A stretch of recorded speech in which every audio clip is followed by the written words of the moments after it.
Hi, everyone. My name is Sally Thurston from the Maynard Public Library, and we are delighted to have you with us tonight from all across the country and Canada.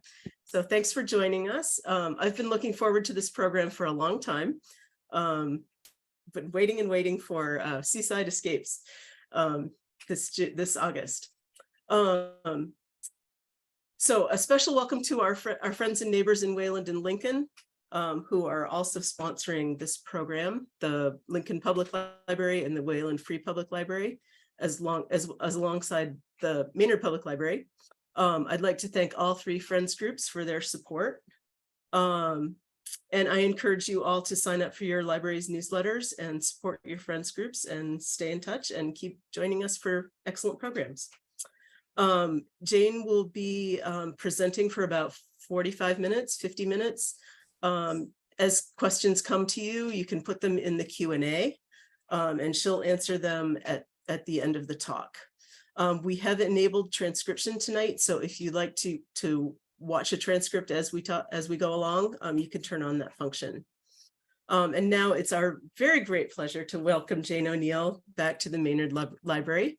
Jane has given us, I don't know, a dozen presentations. Who knows at this point? And it's always a delight and wonderful to have her with us again. Jane holds a master's in art history from Boston University and a master's in education from Harvard. She's worked at some of New Hampshire's most esteemed cultural institutions, including the Currier Museum of Art, where she held the role of senior educator. She's taught art history at the college level for more than a decade, most recently at Southern New Hampshire University. So in celebration of summer and vacations to the shore, Jane will be speaking tonight about Seaside Escapes, the art and architecture of the New England coast. And over to you, Jane. Thanks so much, Sally. And thank you everybody for taking time out of your day to learn a little bit more about the art and architecture inspired by the beautiful shoreline of New England. We're in for such a treat. I just feel like this is the time of year where everybody begins to think, have I really taken advantage of everything that I could have this summer? And my hope is that this program inspires a few road trips, especially for those of you that are local, maybe a few long distance trips for those of you a little further afield. So for now, relax, sit back, imagine your toes in the sand. We're going to get as close to the beach as humanly possible without actually traveling there. So tonight we'll be looking at incredible works by some of America's most celebrated artists and architects. And like I said, I hope that this inspires a few road trips. We will be getting back to this glorious image on the screen a little bit later. But what I wanted to do was start off with a little bit of a variety show for you. It's going to kind of prime the pump for the images that we're going to consider tonight. So I just wanted to give you kind of a sense in terms of how different artists have approached this subject over the years. And just to get started, this is a fairly local beach. This is a beach in Beverly, Massachusetts, painted by the Hudson River School landscape painter, John Frederick Kensett. This was done in 1860. And whenever I look at it, I'm sort of in awe in terms of the detail captured. I mean, you feel like you could walk right out on the sand there. This is a very straightforward, realistic depiction of the beaches in New England, but you kind of feel like you're there when you look at it. I myself am really a sucker for these kinds of images, though, done by a fellow Hudson River School artist, the German-American Albert Bierstadt. This is a painting called Seal Rock from 1872. It's in a private collection, and you see this incredible churning sea. You get this sort of spotlight effect, imagining the sun filtering down through the clouds, and just these little areas where we can see the seafoam green light shining through these waves, these cresting waves here. It's just so dramatic and really just remarkable that an artist back in 1872 could kind of freeze time in this wonderful way. Now, other artists have approached the topic of the sea and the coast with a very different focus, a really different interest. This is a painting by William James Glackens, done in 1918, and it's called Beach Scene, New London. So I'm imagining this is New London, Connecticut. And if you've ever been to Ocean Beach there, it is always crowded with people. So people are the focus, how they're interacting with each other, how they're enjoying this time by the shore. I love all the people kind of lazing about in the sand here. And then the details a little further back with the architecture in the sailboat in the distance. Now, other artists, when they think about the coastline, they're not concerned with people at all. They eliminate people from the landscape. And this is an absolutely glorious image by the watercolor painter Charles Demuth. And it's called Provincetown Dunes from 1914.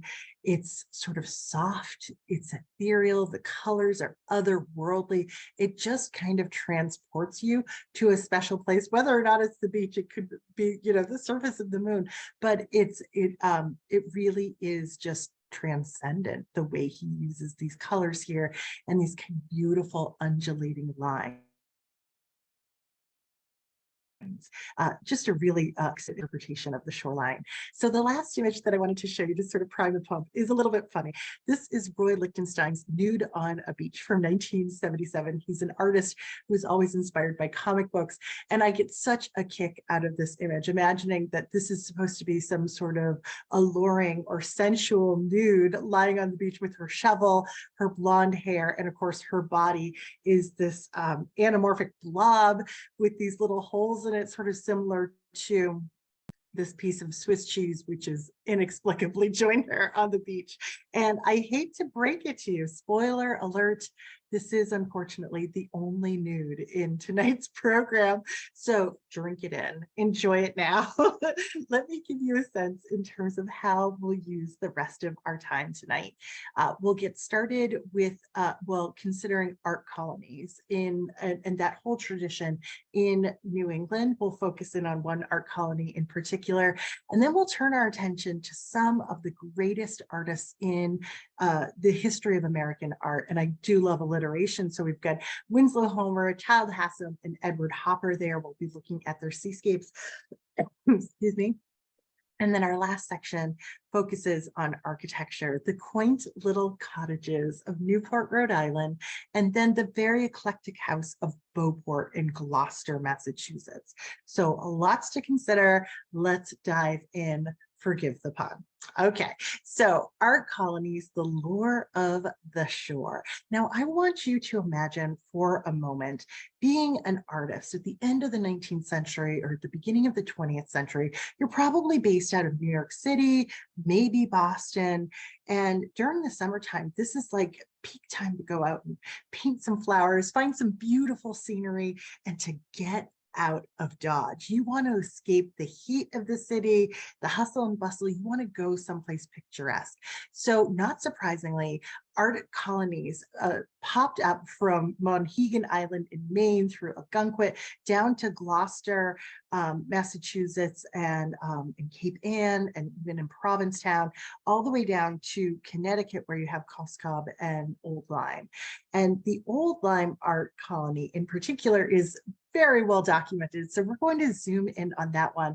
And this is your first inspired road trip for tonight, because if you've never been to the Florence Griswold Museum in Old Lyme, Connecticut, this program might make you want to go there. So here she is. This is Florence Griswold over here on the left. She was born in 1850, died in 1937, and she was the daughter of well, she came from a prominent shipbuilding family, I should say. But by the time she was middle-aged, she had this big Georgian home, and it was kind of falling apart. And she had to figure out a way to make some money. She actually had to support a sickly sister at the same time. So she decided to rent out rooms, to let out rooms. And it became a popular place for artists because she would rent a room for $7 a week. So all of these artists escaping the city would go to this house. It was in nowhere near as pristine condition as you see it now. It was kind of a little bit run down. The paint was peeling off. The shrubbery was overgrown. But there was something about Florence Griswold that really created this incredible sense of community. She was at the nucleus of it. And just to give you an example of that, this beautiful painting here by the artist Willard Metcalf depicts a sort of idealized vision of Florence Griswold approaching that same Georgian mansion that we were just looking at, which now looks like a Greek temple, right? And it's sort of illuminated from within. It's underneath this starlit sky. It's called May Night from 1906. And Willard Metcalf recognized that this was a really good painting for him. He was one of these artists who was staying there with her, and he'd actually hadn't paid his bill for quite some time. So he offered this painting to Florence Griswold, and she said, I absolutely can't take this. This is one of the greatest things you've ever done. Please go enter it into a competition or do something with it, because this is like your future, essentially. So he did just that. He entered it into a competition. It won $1,000 prize, and today it's in the collection of the National Gallery of Art. So that's just one great example of how Florence Griswold knew how to give a leg up to the various artists that were coming together in her house at her property over the summers, mostly in the first 2 decades of the 20th century. So just to give you a sense in terms of what those artists look like, I love these pictures of them because they look so buttoned up and so prim and proper. If I was like an artist who was living by the seashore over the summer, I don't think I would be so formal when I went to go paint outside. But here they are. And even though Old Lyme is right on Long Island Sound there, most of these artists gravitated towards the Lieutenant River, which is a tidal river flowing into Long Island Sound. So you can see a female artist over here from behind who's working at her easel. The reason they gravitated towards the river, it was closer to Florence Griswold's home, but it also provided the opportunity to paint a lot of flowers. You don't necessarily get flowers when you're right up there on the beach. And flowers were an opportunity, a great subject really, for these American Impressionist artists to make full use of this style that was still very innovative in New England and in the United States at the time. So we have another Willard Metcalf painting over here on the left. This is William Robinson in the middle, and this is a gorgeous little painting by the artist Clark Voorhees over on the right. So these artists are always giving us a little peek of the water in the background, but they're using this loose kind of broken visible brush strokes in order to portray the gorgeous scenery that surrounded Florence Griswold's home. And at the end of a long day of painting, do you know what these artists did? They would go back to Florence Griswold's house and they would have supper outside on her piazza. The men would typically sit at one table, the women would sit at another table, believe it or not, because they were considered so, so sort of unkempt after a day of painting outside. But if you look at them today, they all look like they're, buttoned up bankers over here. And there was just this remarkable sense of community there. Believe it or not, these formal looking men were making jokes. They were jovial, they were boisterous, so much so that they gave themselves the nickname of the Hot Air Club, which I absolutely love. And now I want to call my friends and I the Hot Air Club too. So there was this remarkable sense of these artists who were probably working pretty independently back in these cities, being able to share this sense of camaraderie when they come together. And you really see that in Florence Griswold's own dining room at her museum. So, at what is the museum today. So one of the things that the artists did while they were there, they sort of left a calling card or almost like some graffiti, if you could think of it that way, a way to say, I was here, a way to say thank you. And this was kind of born out of artistic traditions in Europe. But they painted individual panels along the wall of her dining room, 38 individual panels to be exact, and a few more of these double panels. So I love this corner over here, this detail on the right. You can see another rendition of the Georgian mansion that Florence Griswold own, a lovely lady with a parasol over here. Each one of these images is just, something I would love to own in and of itself. And then this beautiful little seascape, this kind of twilight seascape with the lanterns hanging in the branches of the willow tree there. It's just beautiful. So another view of this same room here, another corner, we can also see the fireplace, and just above the fireplace here is a 9-foot long painting called The Fox Chase. It was done in 1905 by the artist Henry Rankin Poor. And this fox chase scene, I'm going to show you a few details of it, is another great way to see how these artists came together and really didn't take themselves too seriously as they strengthened these bonds amongst each other over the summer. So the fox chase, here we go. Here we have the fox, but then we have this group of about 12 men, and these are artists, regulars at Florence Griswold's house over the summer. And if you think of like traditional fox hunts, it's usually men on horses and a lot of bloodhounds. But in this case, the men are running like they are those hounds. There's a silliness to this, right? But the fact that they're all running together in the same direction sort of signifies to us, the viewers today, more than 100 years later, that there was a like-mindedness that these men shared, and that sense of community, certainly. A couple of other really fun details from that 9-foot long painting. Over here on the right, we can see Willard Metcalf, who painted May Night, working out on the beach at his easel. We see Florence Griswold's house over here at on the edge of this detail. And then prominently in the foreground, a little bit of booze. So you can see that they're having a great time while they were staying there.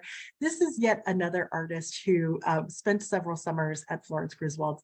This is Child Hassam, and we'll be getting to know him in just a moment or two. But I thought this little peek inside this particular art colony gives us such a great sense in terms of how these artists came together, how they congregated, they shared ideas, they shared a similar subject and approach to painting that they could then take back to their studios, take back to their galleries in the cities, and do a lot of selling, hopefully, in the fall. But summers sure seemed pretty ideal. We're going to switch gears, and we're going to take a look at just a few artists, really celebrated American artists, because these are some of the best, and they are probably most closely associated with scenes of the shoreline, scenes of the ocean. So we're going to get started with none other than Winslow Homer. We can see him here in the photograph on the left, looking rather serious. He was born in 1836. He died in 1910. He was an artist that really came into his own and really made a name for himself in the middle of the Civil War in America. He was embedded with the Northern Army. He was making sketches to send back to Harper's Weekly that would then be transcribed into these prints. It informed the entire country what that war looked like. He turned one of his images into a painting done in 1863. This is called The Sharpshooter, and it's in the collection of the Portland Museum of Art. It gives us just a peek at what the Civil War looked like for Winslow Homer. And this was a particularly haunting scene for him and for the public that saw it, because what we're looking at here, of course, is somebody who is hiding. They're up in a tree, they're not to be detected, but they have a weapon of war with them that, when carefully trained, could take someone's life from half a mile away. So there was this horrifying power in a sharpshooter. And Winslow Homer himself wrote a little bit about that too. So even after the end of the Civil War, there was like a shadow over Winslow Homer because of the things that he'd seen. He created really beautiful kind of nostalgic scenes of American life after the war. This is a lovely painting called Snap the Whip that's in the collection of the Metropolitan Museum of Art. But these are sort of backwards looking. It's almost as though the Civil War never happened. America wasn't changing. It was almost as though people weren't moving to the cities. This is rural life, and it's very much idealized here. But there's also kind of a quiet to an image like this. And we get the sense that the shadow becomes even longer, because when Winslow Homer was 47 years old, he decides to move to Prouts Neck, Maine. And he takes over this carriage house that was on the property of his family. And you can see that this carriage house is very close to the shoreline here. And he lives in this carriage house. He uses it as a studio. And this is where his mature period in terms of his painting really happens. And this is where he zeroes in on the ocean, the shoreline as a subject matter. Now, incidentally, the studio is open to the public today. If you go to the Portland Museum of Art in Maine, you can catch a tour from there. I think it's a 20-minute little van ride out to Prouts Neck. I don't believe there's any original Winslow Homer paintings at the studio, but it gives you a sense in terms of how he lived and what his process was like. So, so let's get just a closer view of that carriage house. It's been beautifully restored. Notice this upper level wraparound porch here. This was a place where he would often use for painting. And if we see it from a slightly different angle, that porch has the most breathtaking view of the Atlantic Ocean. And so he could really dive into his subject matter there. Now, Winslow Homer famously did not want to be disturbed while he was painting. So he cultivated a reputation of being a little bit of a recluse. He was called the Hermit of Prouts Neck, so much so that he even painted this sign that says snakes, snakes, mice, just to stop people from coming onto his property. It's better than saying keep out, right?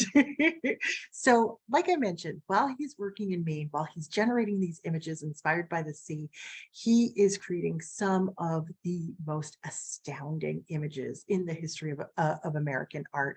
And I should mention that every major art institution in the country waters at the mouth when they see these because they all want one for themselves. So this particular painting is in the collection of the MFA in Boston. It's called The Fog Warning, and it dates to 1885. Now, Winslow Homer, looking out at the ocean, decides he's really going to focus on the power of the ocean and sort of the smallness of humanity in the face of that awesome power. So with a picture like this, we see a figure, an anonymous fisherman in this little rowboat, this dory. He's already pulled some very large fish into the boat. He needs to make it back to this much larger ship that's on the horizon line. The fog warning means that he's heard the alarm. He needs to get back to that boat. We can see the fog rolling in here. The waves are really high. This is a choppy ocean here. And he is basically assessing, can he make it back in this moment? Now, this is high drama. This is like as good as HBO in the 19th century. Would you be able to make it back if you were sitting in that boat? How terrified would you be? So Winslow Homer is producing these almost like anxiety-inducing pictures about just the awesome power of the ocean. And he goes on creating more and more images like this. This one is in the collection of the Chicago Art Institute. It's called The Herring Net. It's from the same year. We see two more anonymous fishermen working on the high seas. We see more of these larger boats in the background that they will be eventually connecting with, right? It's a hazy day, it's overcast, but we see a little bit of this brilliant sunlight shining off of the hats of these fishermen, making these herring in the net just sparkle. So these men have their heads bowed, they've got this work to do. And I think most remarkably is that there's this figure here who is perched on the edge of this rowboat in these high waves, just so he can cantilever the weight of that net of fish coming into the boat.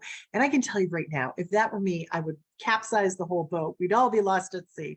So once again, this is supposed to be high drama here. Will these men be able to kind of stay afloat in this precarious circumstance? And we see the drama really come to a head with this image from the Clark Art Institute in Western Mass. It's called The Undertow from 1886. And in this picture, we see two women who have been overcome by the ocean.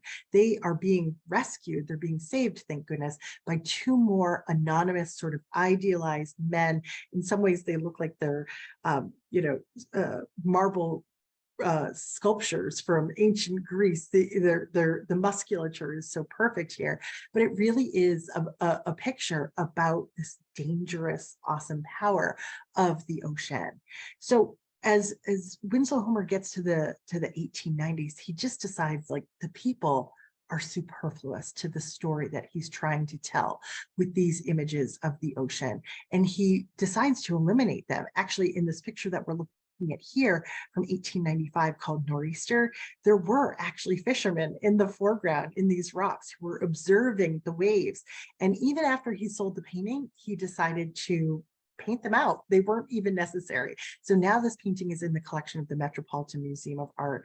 But we have this, wild spray of from the ocean hitting these rocks. If you've been up to Maine, the Maine coastline, especially around Algonquin, these are like the rocks of Maine. It has a very particular look. I encourage you all to go to the Cliff House, have a nice beverage there, and it's just surrounded by these rocks and boulders that look just like this. And of course, a nor'easter is like this long, slow, powerful storm. So we get the sense that the waves are high, the sea spray is flying, and the sky is dark and churning as well. We have a similar effect in this other painting from the 1890s called Weather Beaten. This is in the collection of the Portland Museum of Art. These quintessential Maine rocks in the foreground. They just look like the ruins of an ancient city in some way, don't they? And then once again, we get the expression of this storm coming towards us in a picture like this. So we'll wrap up with Winslow Homer with this sort of softened approach to the ocean. This is the year 1900. This is that title slide that we started with. And this is called West Point Prout's Neck. This is also at the Clark Art Institute. So we see here more of an attention to a specific kind of atmosphere in the sky. I always think of this as a sunset, but I guess it could just as easily be a sunrise. We have a looseness to the way that this paint is applied in the foreground. You can see the very specific color choices that he's made as he lays in these ribbons of color, the water flowing over these seaweed covered boulders in the foreground. But it's really this arabesque of sea spray that extends into the sky across those orange streaks up above that really just grabs your attention. It's this moment that he is frozen in time, and it's just so striking. So we have the awesome power of the ocean. We're going to turn our attention now to an artist who is a generation younger than Winslow Homer. This is Childe Hassam. He was born in 1859. He died in 1935. Here he is in an undated self-portrait. He was, without a doubt, the most celebrated American impressionist of all time. You probably know him best through this image on the right, which is in the collection of the MFA in Boston. In fact, this image is the best-selling postcard at the MFA in Boston, because it is a depiction of the Boston Common. And this isn't quite Childe Hassam in that full impressionist style yet. This is a painting from 1891. It's over the next few years, and especially his experiences over the summers, that transform the way he approaches painting. Now, Childe Hassam spent a few good summers with Florence Griswold. It's always interesting to think about how these women have shaped these men's artistic careers. Just to give you a sense in terms of how he was painting when he was down at the art colony in Old Lyme, he created this beautiful image here called The Bridge at Old Lyme in 1908. I mean, I look at that and I think he's just every bit as good as Claude Monet here. But it was another woman who had a huge impact on Childe Hassam. And it was this woman here whose name is Celia Thaxter, who was a preeminent author of the late 19th century. And she and her family had this home on the Isles of Shoals, just off the coast of New Hampshire and Maine, just a few miles there. You can see it from the shoreline if you've never been to the New Hampshire coast before. And she would hold these summer salons for other authors. She actually had to extend her porch so that she could have a bigger living room to contain all these wonderful people that she was hosting. But she had people like Ralph Waldo Emerson, Nathaniel Hawthorne, Henry Wadsworth Longfellow, all coming to her summer house. So you can imagine the conversations that were taking place there. And in addition to these great authors, there was Childe Hassam. So he develops a strong friendship with Celia Thaxter. He falls in love with her garden there on the Isles of Shoals, and she and the garden become a great source of inspiration for him. So you can see there are a lot of poppies here, and this garden becomes a great subject for the full expression of American Impressionism. So he's created this idealized portrait of her, the poppies sort of rioting in the foreground, and then that peak of the Atlantic Ocean off in the distance, looking very blue and very serene here. So he worked there every summer for 30 years. Hard to imagine, but he certainly found a place that felt like home, felt like a great source of inspiration. He worked in oils and in watercolors, as you can see here. I should mention that he was going there long after Celia Thaxter died. That's how much he loved this location. And his paintings are considered so iconic, so essential to the American art canon that that the same subjects depicted from a slightly different angle were just snatched up by major institutions. So on the left over here, we have a picture that's at the Met, and over here on the right, the National Gallery of Art. Now, if I had my choice, if I was the curator, I would definitely pick the one at the Met too. So in terms of an art trip for you, something to squeeze in before the end of the summer, you can still go and visit Celia Thaxter's garden on the Isle of Shoals today. So you could pack up a little canvas with you if you wanted and maybe do some painting while you're there. Be inspired by those same poppies that inspired Childe Hassam. Now, just a quick note too, Hassam, like Monet and the other French Impressionists before him, was really drawn to the same subject, in this case, the ocean, again and again and again, in different weather, different times of day, different atmospheric conditions. And so he would go and just paint the ocean. This is a morning scene from the Isles of Shoals from 1890. I love this pink and lavender sky, little dots of yellow and magenta in the ripples and the waves in the foreground. And then he would paint these night skies too that are so beautiful and calm and rainbow and candy colored, that are all about these incredible reflections as well. So so his inspiration from this New England coastline here really helped to shape his entire career. Now, the last major American artist that I wanted to touch on for tonight is Edward Hopper, and you can see him over here as a young man in the photograph on the left. He was born in 1882, and he lived much longer than the other artists that we've considered. He lived until 1967. Now, we oftentimes think of Hopper as a painter of urban alienation, of people sitting by themselves in city settings, looking very forlorn, very lonely. This is 1927's The Automat, with a woman sitting here in this kind of melancholy isolation.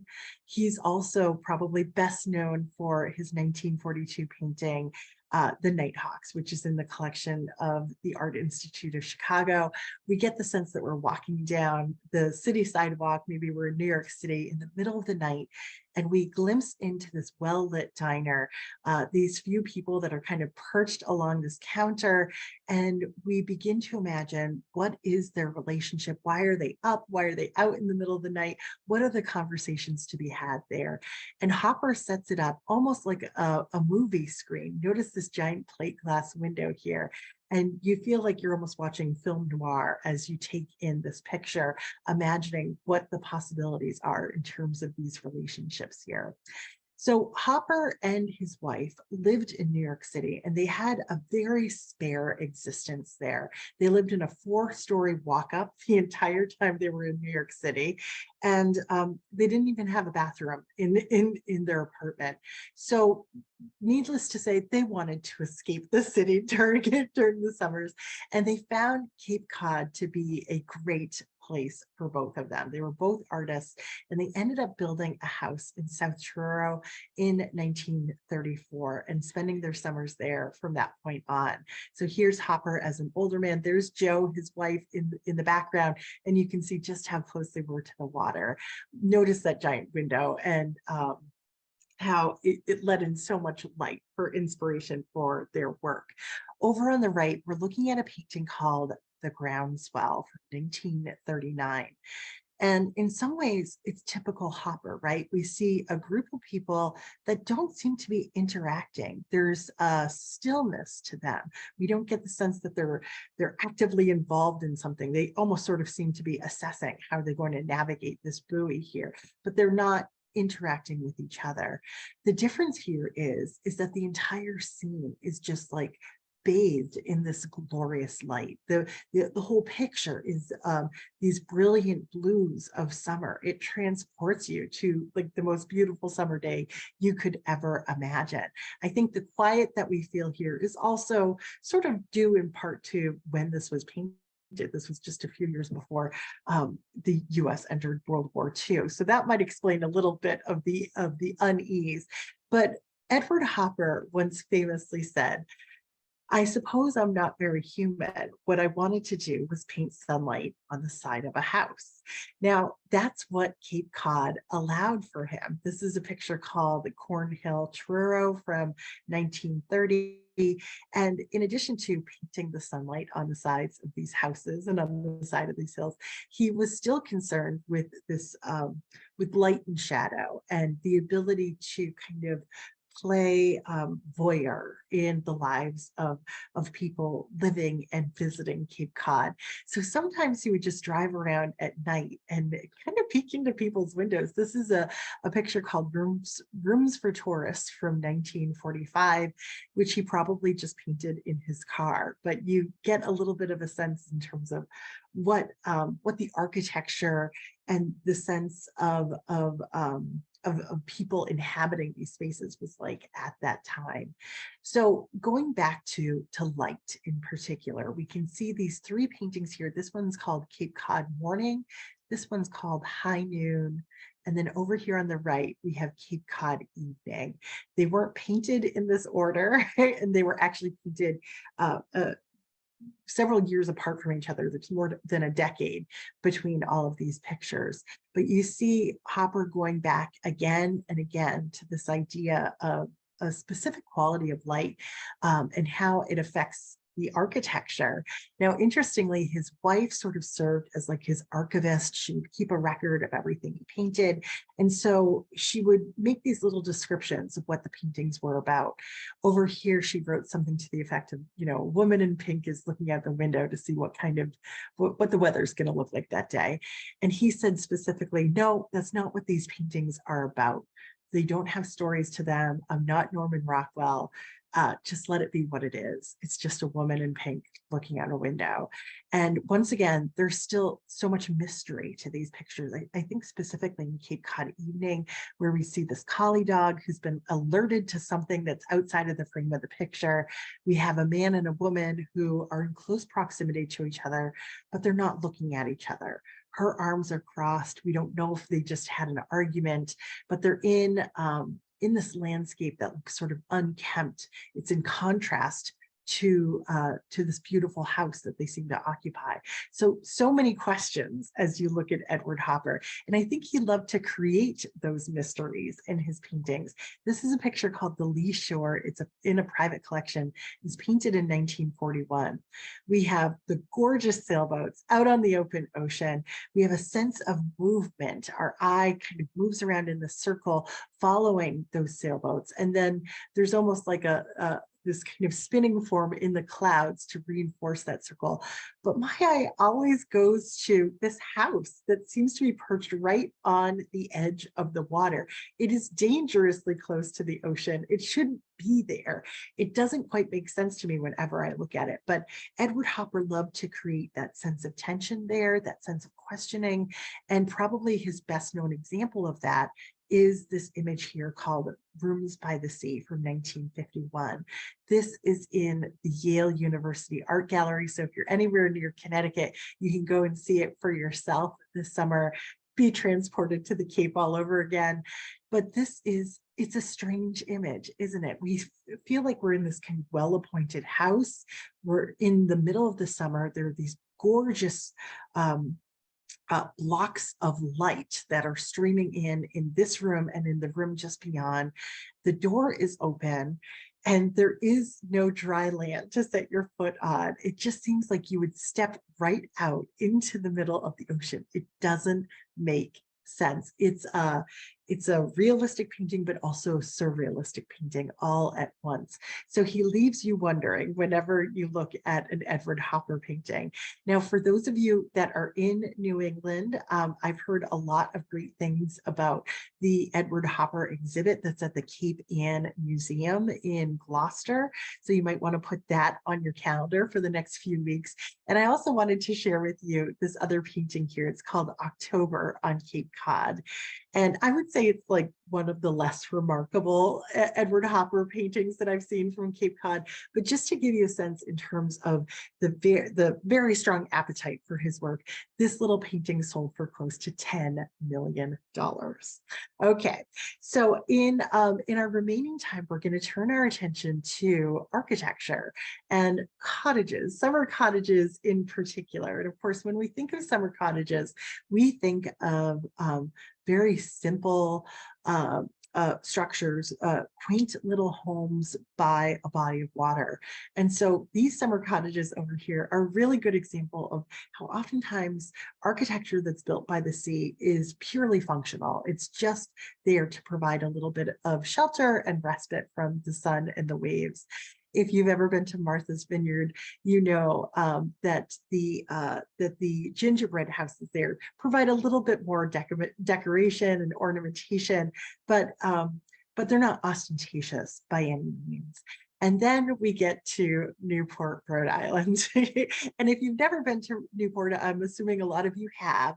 Just as a reminder, it is this little spit of land. It almost looks like a boot in some ways, but this is a very deep, very calm harbor in here. So Newport has always been a destination for people that love to sail. And it's also located almost kind of equidistant from New York City and from Boston. So you can imagine all of these kind of titans of industry could easily access this as a summer location, but still be able to mingle with people of their class. Because this is a small little spit of land, there's also the opportunity to build on the waterfront on either side there. So this becomes a destination even by the middle of the 19th century. The first house I wanted to show you was one of the first grand estates that was built in Newport, Rhode Island. This was designed by the architect Seth C. Bradford, and the house is called Chateau sur Mer, which of course translates to the house on the water or the ocean, and it dates to 1852.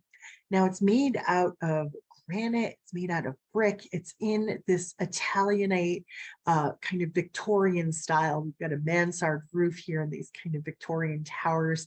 And the scale of this is a little bit deceiving because this house that we're looking at is actually 37,000 square feet. It's built on quite an impressive scale, but sort of inexplicably, Chateau sur Mer is not actually on the water. It's a ways away from the water. So we have the water up here at the top of the image, and Chateau sur Mer is actually on this huge piece of property in the middle of Newport. So you can imagine that the owner here, his name was William Shepherd Wetmore, who was a very successful merchant in the old China China trade. He wanted to entertain, he wanted to impress people, but it was really with his expansive land and not breathtaking views of the ocean yet. But of course, leave it to the people of Newport, or at least the people that summered there, to kind of up the ante from there.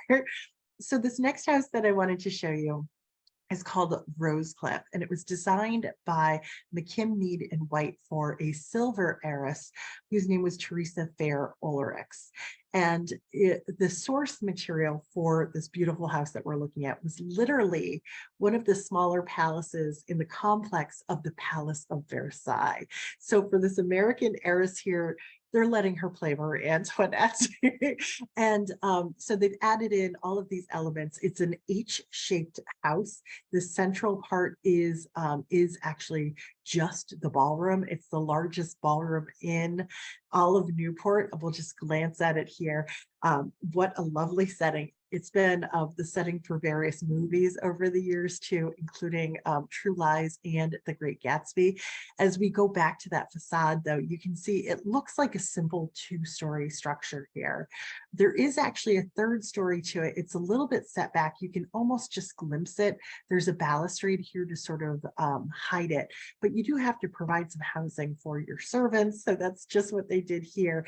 But the rest of it is really all ostentation.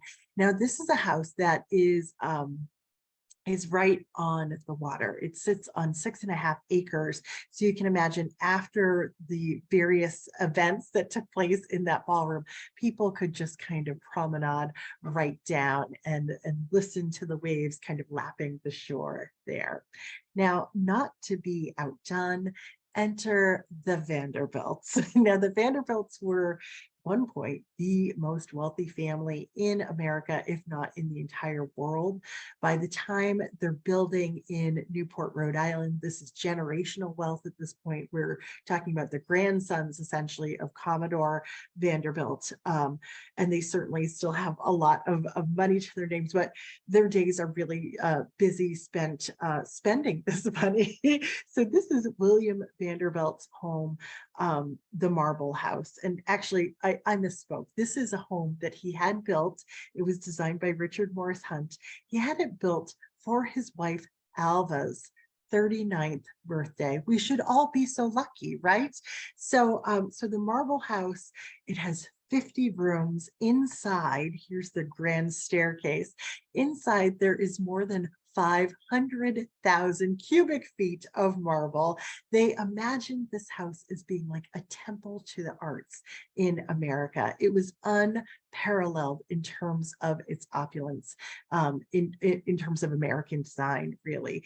If it were to be sold today, it would go for well over $300 million. Now, sadly, the Vanderbilts got divorced just 3 years after this house was built. So Alva, the wife, got to keep this house to herself. And believe it or not, she didn't spend a lot of time there. She did go to Newport quite a bit, was very much involved in the Society of Newport, where women would change their clothes 6 times a day. There was all these expectations. And apparently there were great laundry systems that were built into the Marble House. So she kept this house as essentially the world's most expensive laundromat. Now, to her credit, there is this little like a Chinese tea house in the backyard of the Marble House, which you can see also sits right on a piece of property on the coastline. And she would use that little tea house to support the cause of women's suffrage. She would hold little rallies there. So at least she was doing something positive with all of her wealth there. So we'll end our look at Newport with the granddaddy of them all, the Breakers. And you can see from the Breakers here just beyond, there's Chateau sur Mer that we saw before. Now the Breakers is the largest, the most ostentatious of all of these Newport mansions that we have access to these days. And this was once again designed for the Vanderbilt family. This was designed for Cornelius Vanderbilt II. So I believe he was the grandson of Commodore. Once again, generational inherited wealth here. You can see that it is sitting on this incredible piece of property that goes straight to the ocean here. And this is 14 acres. The house itself is so big, it takes up a whole acre here. And if we zoom in just a little bit closer, we can see it has this appearance of like a Renaissance style palazzo here. So it's made out of limestone, if I'm remembering correctly, and it has this terracotta roof. It seems pretty clearly like it's made that it's composed of these three stories, but there is a sort of a secret fourth floor here, and that is once again where all of the servants would live. Love to see these manicured gardens too. Now, if you were so lucky as to get an invitation to the breakers, you would start out here outside of this 30-foot high gate. If you have this much wealth, you need to keep the riffraff out, right? So I believe the fences were somewhere between 12 and 14 feet high. They wrap all the way around the property, all the way to the ocean. You got to keep these people out. So you get through this gate and you go over here to the porte cochere where you would get out of your carriage. There is sort of a hidden front door to the breakers, because really the house is oriented towards the sea. So you get out of your carriage, you'd go through this entrance here, and then you'd come through this door into the grand hall here. And this hall, I mean, look at it. It's covered in gold. It's filled with these marble columns. It is so over the top ornate. It really does look like a palace from Europe or one of the greatest museums in this country. But if you could tear your eyes away from this, you could walk right across this grand hallway and out to this open air portico and take in this breathtaking view of the ocean here. I mean, this is how to live, right? This is the good life here. So I wanted to just quickly show you a couple more rooms from the breakers. This is the music room. It's really hard to believe that this isn't Versailles, but this was a room that they oftentimes used for entertaining and debutante balls. They also had this beautiful billiards room, which was covered in marble mosaics. It's a little bit hard to see, but essentially the entire ceiling here is just clad in these mosaics.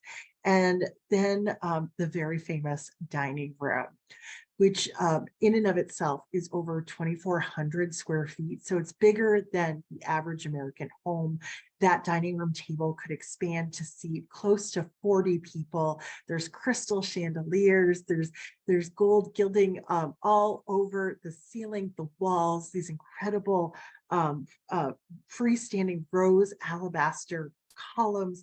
It is the height of ostentatious wealth, isn't it? I mean, imagine having dinner at the breakers. So we're going to end in a much more humble space here. And this is actually Cornelius Vanderbilt's bathroom.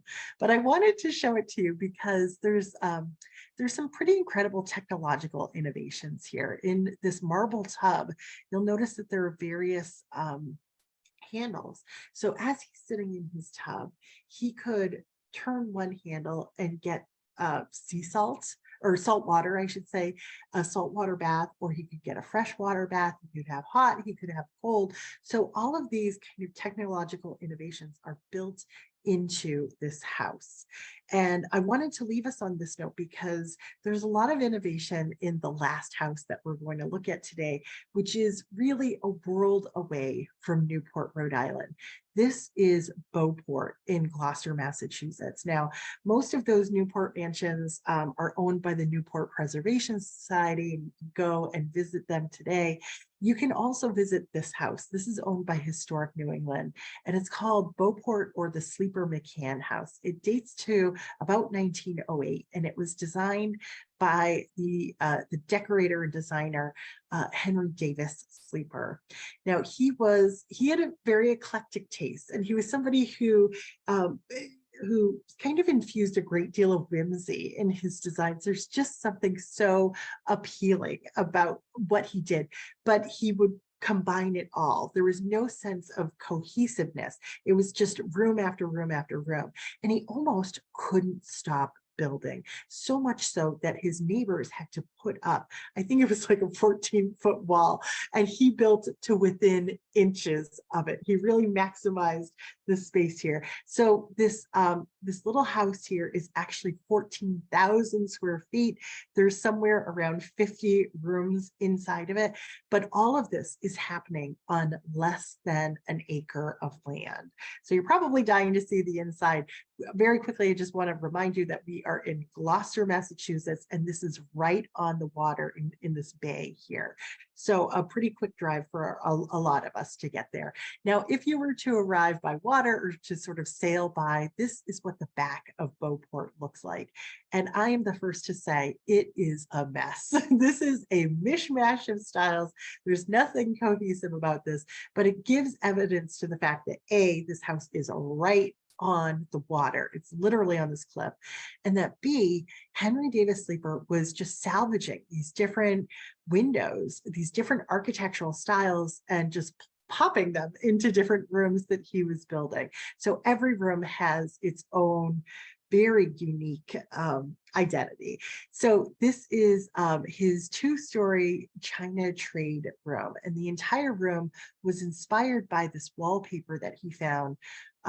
I believe it was hand-painted wallpaper that at one point belonged to one of the signers of the Declaration of Independence or of the Constitution, one of those.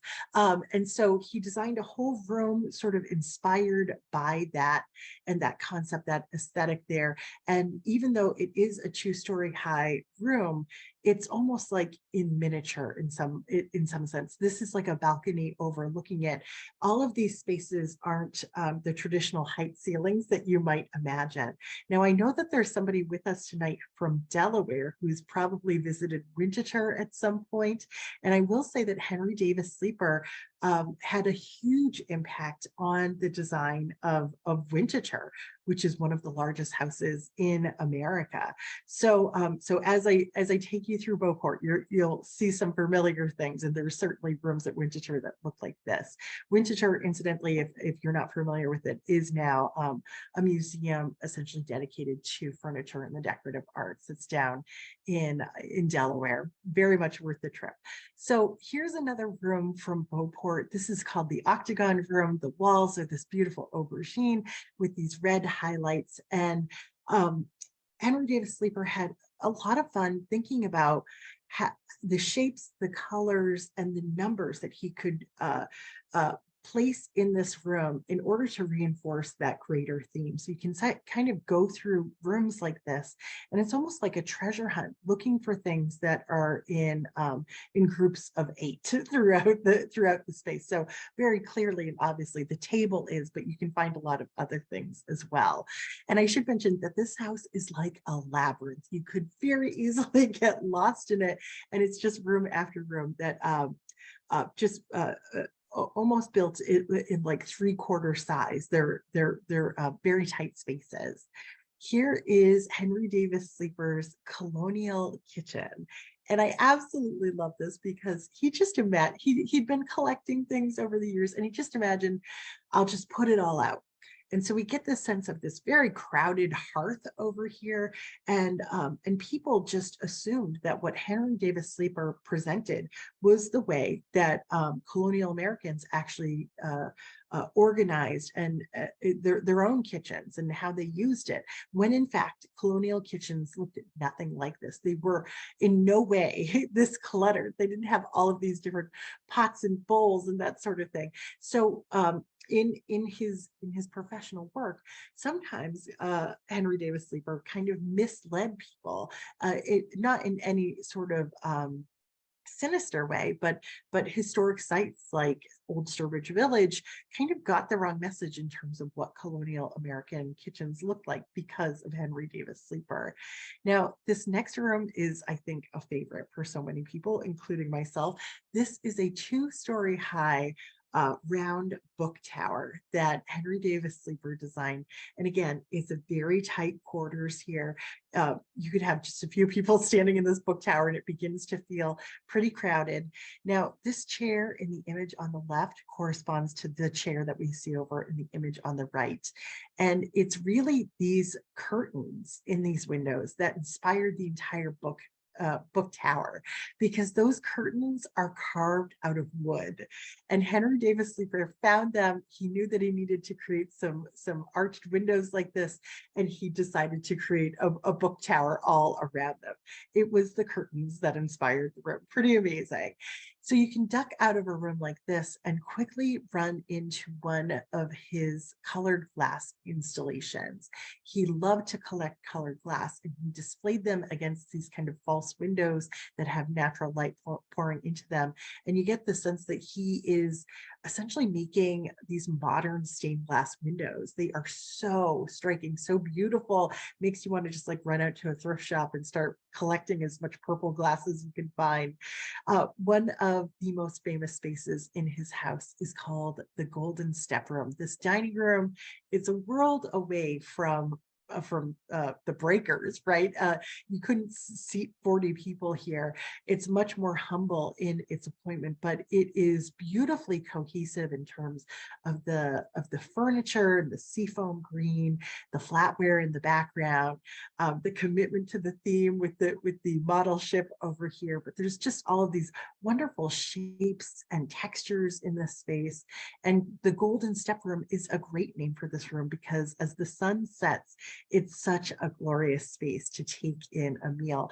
Who among us wouldn't want to sit along this this counter here and just gaze out at the water as you have your breakfast? Sign me up, I'm right there. So we'll end at Beauport with this last little peek from one of the rooms in the upper level of the house, looking through this beautiful window that he salvaged with this intimate view of the water and this gorgeous sailboat going by. This kind of strange relationship between architecture and water sort of reminded me of what we talked about with Edward Hopper too. So it's all kind of coming full circle. But we'll quickly conclude with just a few big ideas. We have seen tumultuous waves tonight. We've seen the wild ocean spray with Winslow Homer, as well as Childe Hassam's serene, candy-colored sunsets over here. We've seen summer homes, both quaint and absolutely palatial. And in the end, we know that it's this kind of irresistible mix of salt water and sea air that really brings us back to imagery and structures like this again and again, because we all want to be so close to it whenever it gets warm outside. So I will end there for now. I thank you again for joining us tonight, and I will start taking a look at the chat and the Q&A to see if I can answer any of your questions. Please feel free to to ask any more questions that you might have at this point too. Oh, Sally, you've been so good filling in some answers. Okay. Oh, Bianca noted that the New London beach was crowded even back then, or the beach in general, right? Let's see. No questions yet. Everyone, no questions. Okay. Feel free to type questions into the chat or the Q&A. Tamara, thanks for your kind words. I mean, the sea is just calling to all of us, right? Who doesn't want to make another stop by the ocean before the summer is over? And these images always get me going. And there's a couple of these spots that I know I have to visit before the end of the summer.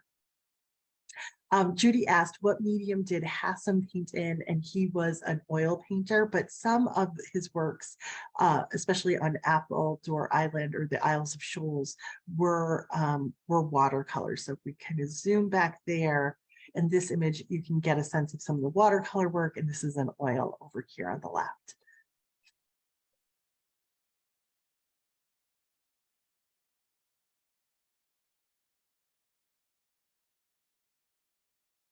Wow. All right. I think I stumped everybody. Sally.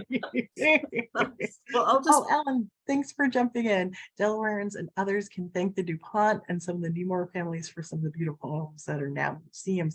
Absolutely. I referenced Winchester before, and that was a DuPont family home. I was sort of blanking on the DuPont name at the time, so thanks for adding that in, Ellen. And they are unbelievable estates. If you get the chance to travel down there, I highly recommend it.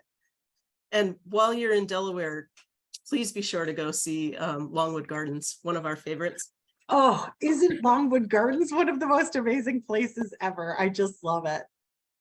And I'll point out to everyone, I'll send the recording link out to everyone along with a set of links to many of the places that Jane mentioned tonight. And I'm not seeing any more questions, Jane. All right. Well, Oh. hopefully that just means everybody enjoyed themselves. So thank you again, everybody, for joining us tonight. And I hope you come and visit us again via Zoom very Yeah. soon. So on behalf of the Maynard Public Library, the Wayland Free Public Library, and the Lincoln Public Library, thank you so much, Jane. And I'm sorry, I got distracted by something in the chart, in the chat. Yes, so Connie is pointing out that the Hopper exhibit at the Cape Ann Museum comes before some of the things that Jane was talking about tonight when he was learning to work in watercolor I guess in the 20s and early 30s. Very cool. Oh, there we go. Yes, painted there in the 20s. Thank you. Thank you, Connie. More comments with thank yous to Jane and mine as well. And have a lovely evening, everyone, and lovely summer adventures exploring the New England coast. Thanks a lot, Jane. We'll end there. Thank you. Good Good night, night, everyone. everyone.